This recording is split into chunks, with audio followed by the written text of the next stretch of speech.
one way to guarantee the crossing of any future temporal divide. You will always find me here, in these pages, even long after I am gone. And let's be honest, who knows how long I'll be around? We Haxby women aren't known for our lengthy lifespans. But that is somewhat beside the point, because no matter when I go, be it when I am 42 or 82, you will forget whole parts of me. That's the blessing and the curse of loss. You don't get to choose what falls within the inevitable dissolution of recollection, or what lingers and haunts you late at night, your head heavy with memories, while your husband dreams of scaling walls in spandex tights. My own mother, for whom you are named, has been mostly lost to recycled anecdotes and left behind to the angles of a few arbitrary photographs. Not so much lost and left behind, then, more distorted and distilled. And though I often find comfort in this airbrushed facsimile of who she once was, I long for the real thing on nights like these. The real thing. The flesh and the bones. Maybe the aftermath of loss, the crumbs of memory, has in some ways scarred me more than the loss itself. The truth is, I've never learned to ride a bicycle because, among other reasons, it is something you can never forget.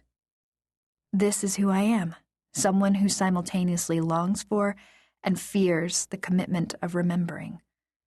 There is the forgetting, the disintegration of memory, morsel by morsel, and there is the impossibility of forgetting, the scar tissue, with its insulated layers of padding.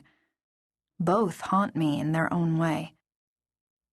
You will never get to meet the person who I once was, the one pre-you, before in some ways I was even me. But it is your legacy as much as mine, this story of how you came to be, this story of us. And now that your portrait is on the fridge, now that I got to play my part as a Russian nested doll, now that there will be no living for me in a world without you, I pass along all that I can preserve, this story of how we became a family, of your dad and me, of Ruth and Grandpa Jack, of my own father, who is awake right now too, busy assembling a crib with pink trim. This story of the dividing line I love and live and bequeath, the one that lies between remembering and forgetting, commitment and liberation, getting left and leaving behind. The line, always the line. The same line that separates me from my mother. The same line that separates me from you. Chapter 1. Last night, I dreamt that I chopped Andrew up into 100 little pieces, like a Benihana chef, and ate them, one by one. He tasted like chicken. Afterward, I felt full but slightly disappointed. I had been craving steak. I plan to forget this dream. I will block out the grainy texture of Mushu Andrew, the itch of swallowing him dry.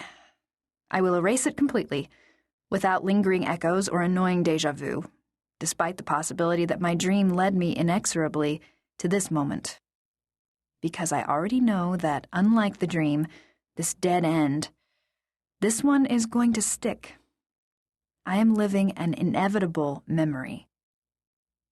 Today, I break up with Andrew in a restaurant that has crayons on the table and peanut shells on the floor. A drunken young woman in the midst of her bachelorette party, wearing little more than a cowboy hat and tassels, attempts to organize a line dance. I realize now that I should have waited for a better backdrop. It looks as if I think our relationship adds up to nothing more than a couple of beers and some satisfying but fiery buffalo wings. This is not the effect I was going for.